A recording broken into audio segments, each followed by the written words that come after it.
비전의 대가. 우시야 왕의 죽던 해에 내가 본즉 주께서 높이 들린 보좌에 앉으셨는데 그의 옷자락은 성전에 가득하였고. 이사야 6장 1절. 하나님과 함께 믿음의 길을 걷다 보면 주님께서 종종 우리의 영웅들을 사라지게 하십니다. 하나님께서는 나의 영웅들의 자리에 친히 계시기 위해 그들을 데려가십니다. 이때 우리는 실족하고 쓰러지고 낙심합니다. 개인적으로 생각해 보십시오. 나에게 마치 하나님처럼 전부였던 사람이 지난해에 돌아가셨다고 한다면 그때 모든 것을 포기했습니까? 아파 누웠습니까? 낙심되었습니까? 아니면 주님을 보았습니까? 우리가 하나님을 보는가 못 보는가 하는 문제는 전적으로 우리 성품의 상태에 달려 있습니다.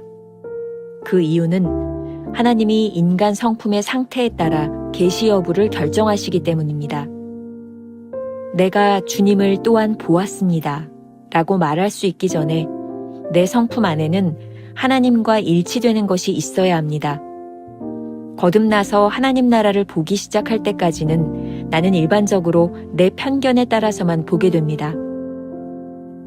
그러므로 주님을 보기 전에 나는 외적인 사건을 통한 수술이 필요하고 내면은 정결하게 되어야 합니다.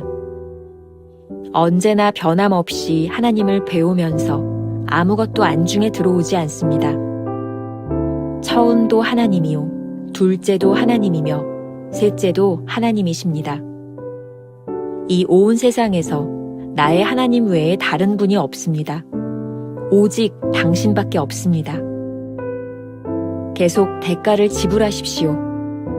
당신이 정녕 하나님께서 주신 비전에 따라 사는 것을 그분이 보실 수 있도록 하십시오. 오늘은 7월 13일 비전의 대가라는 제목으로 함께 말씀을 나누겠습니다. 첫 번째 주제, 믿는 것이 사라질 때.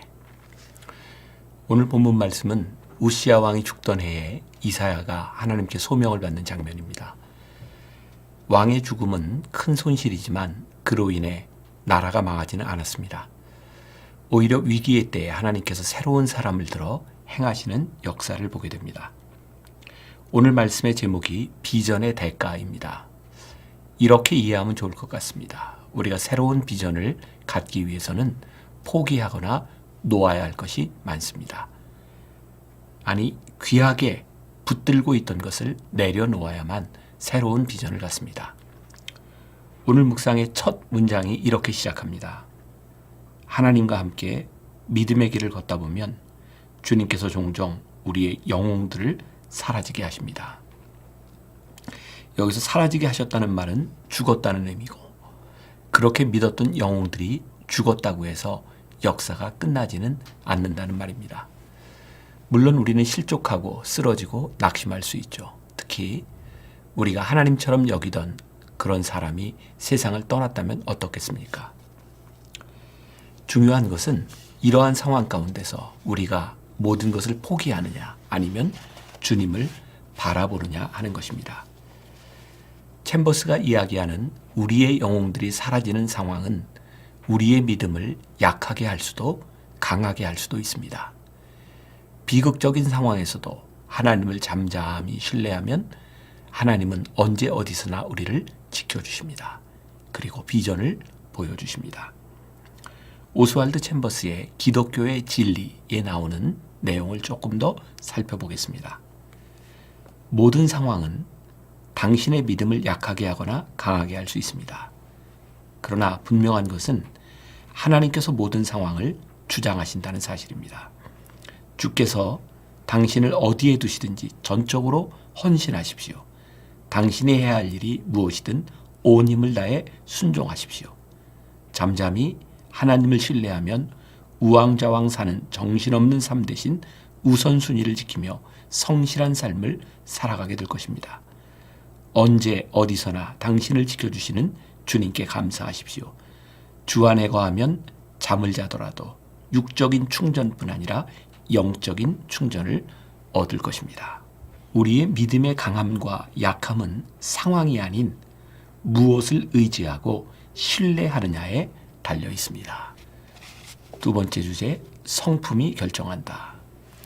챔버스는 위기 상황에서 하나님을 바라보는가 그렇지 않은가는 전적으로 성품의 문제라고 말합니다.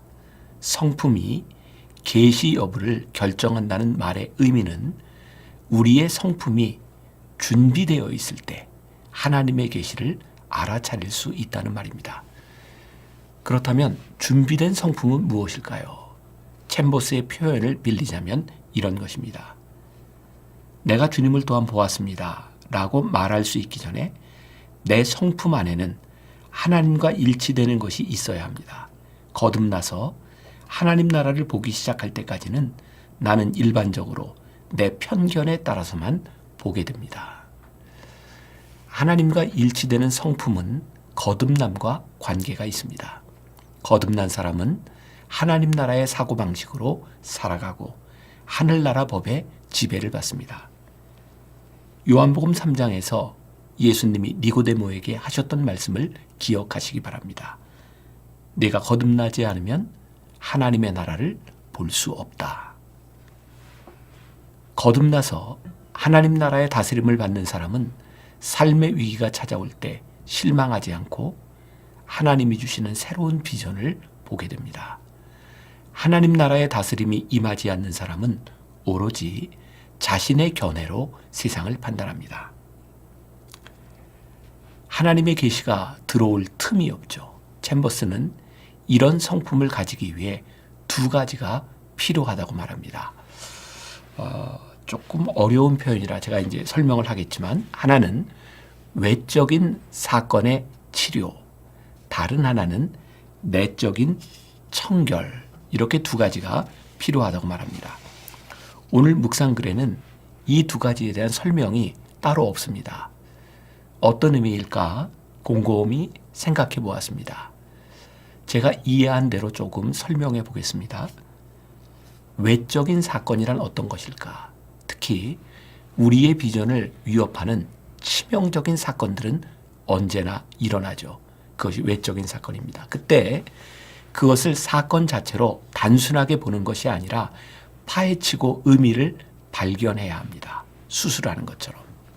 수술은 아픈 일이지만 그 과정을 통해 회복을 경험합니다. 어쩌면 비전의 대가만큼이나 아프겠지만 사건을 파헤치는 과정을 통해 하나님과 일치된 성품을 가지게 되는 것이죠.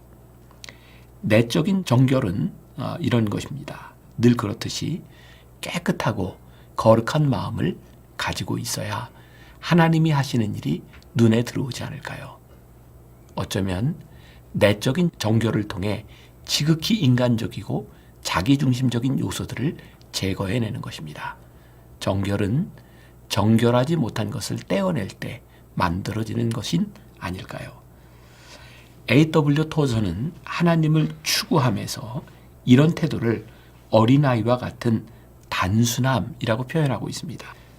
하나님을 발견하고자 한다면 먼저 그를 찾으려는 결단을 해야 하며, 그러고는 단순함의 길로 나아가야 한다. 언제나 그랬듯이 지금도 하나님은 자신을 어린아이들에게는 나타내시고 지식 있고 똑똑한 자들에게는 깊은 어둠 속으로 감추신다. 누구에게 잘 보이려는 모든 노력을 벗어버리고 어린아이처럼 간사함 없이 솔직하게 나와야 한다. 이렇게 한다면 의심할 것 없이 하나님은 속히 반응을 보이실 것이다. 우리에게 필요한 것은 하나님 그 자신 이외에는 아무것도 없다. 하나님을 찾자. 그렇지만 효율적으로 찾자는 나쁜 습관이 완전한 모습의 하나님을 발견하지 못하게 하는 것이다. 바로 그렇지만 이라는 말 속에 우리의 무서운 적이 있다. 그렇지만을 빼어버린다면 곧 하나님을 만나게 될 것이고, 그분 안에서 우리 생애 전체 동안 비밀이 갈망해온 그것을 발견하게 될 것이다. 토저 목사님은 하나님을 발견하기 위해서 어린아이와 같은 단순함과 솔직함이 필요하다고 말합니다. 하나님을 찾기 위한 이런저런 이유나 더 좋은 길을 찾기 위한 모든 노력을 제거하는 그렇지만을 대가로 지불해야 하나님을 바라볼 수 있습니다. 이제 우리는 이렇게 고백할 수 있습니다. 처음도 하나님이요, 둘째도 하나님이며 셋째도 하나님이십니다. 이 온 세상에서 나의 하나님 외에 다른 분이 없습니다. 오직 당신밖에 없습니다. 비전은 늘 대가를 치러야 합니다. 그러니 우리도 기꺼이 비전을 위해 대가를 치러야 합니다. 그리고 그렇게 비전을 따라 기꺼이 살아가는 우리의 삶을 하나님께서 보시도록 해야 합니다. 비전의 대가를 치르면 우리가 그 비전을 보고 살아갈 수 있도록 하나님께서 가까이 인도해 주실 것입니다. 오늘 하루 이런 질문을 가지고 살아봅시다.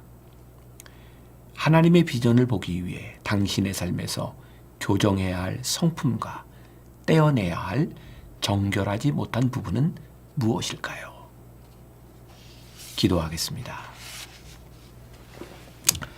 오늘 말씀을 통해 하나님의 비전을 따라 살아가는 것, 하나님 나라의 사람으로 살아가는 것에는 대가가 있다고 하는 것을 깨닫게 됩니다.